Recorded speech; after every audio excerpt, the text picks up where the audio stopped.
Sets మీద ఉన్న సినిమాల కన్నా ఆ తర్వాత చేయబోయే సినిమా కాన్సెప్ట్ మీదే ఎక్కువగా కాన్సంట్రేట్ చేస్తున్నారు ఫ్యాన్స్. ఇప్పుడు రామ్ చరణ్ గురించి ట్రెండ్ అవుతున్న విషయాన్ని జాగ్రత్తగా గమనించిన వారికి ఎవ్వరికైనా ఈ విషయమే అర్థమవుతుంది. సెట్స్ మీద ఉన్న గేమ్ చేంజర్ ని పక్కన పెట్టి ఆ తర్వాత చేయబోయే ప్రాజెక్ట్ మీద ఫోకస్ పెంచేస్తున్నారు అని.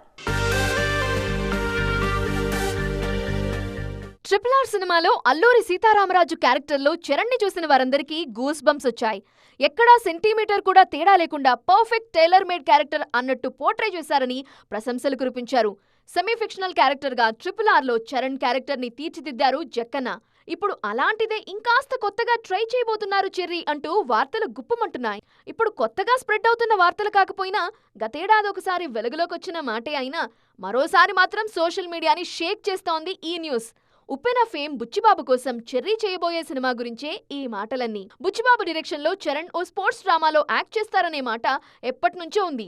సంతానలేమి సమస్యతో బాధపడుతున్నారా? చింతించకండి. సుమారు 90,000 జంటలకు ఆనందం నింపింది ఓఎస్ఎస్ ఫర్టిలిటీ. ఈ రోజే 7825893600 కి కాల్ చేయండి. సంతానోత్పత్తి చికిత్సపై భారీ డిస్కౌంట్లు పొందండి. గుడ్ న్యూస్ చెప్పండి. అయితే ఆ సినిమా ప్రముఖ రెజ్లర్ కోడి రామ్మూర్తి నాయుడు జీవితాన్ని ఆధారంగా చేసుకుని తెరకెక్కిస్తారు అన్నది తాజాగా స్ప్రెడ్ అవుతున్న మాట.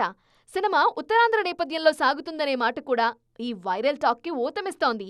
లైఫ్ లో ఎప్పుడూ ఏదో ఒక కొత్త విషయాన్ని ట్రై చేయాలని కసిగా ఉండే చరణ్ ఈ బయోపిక్ కి ఓకే చెప్పుంటారంటూ సంబరపడుతున్నారు మెగా ఫ్యాన్స్. రామ్ చరణ్ హీరోగా శంకర్ దర్శకత్వంలో తెరకెక్కుతున్న గేమ్ చేంజర్ సినిమా షూటింగ్ జరుగుతోంది. ఈ ఏడాదిలోనే సినిమాని థియేటర్స్ లోకి తీసుకొస్తారు. ఇందులో చరణ్ సరికొత్తగా కనిపిస్తారని, శంకర్ మార్క్ ఉంటూనే చరణ్ కి స్పెషల్ ఇమేజ్ తెచ్చిపెట్టే సినిమా అవుతుందని అంటున్నారు మేకర్స్.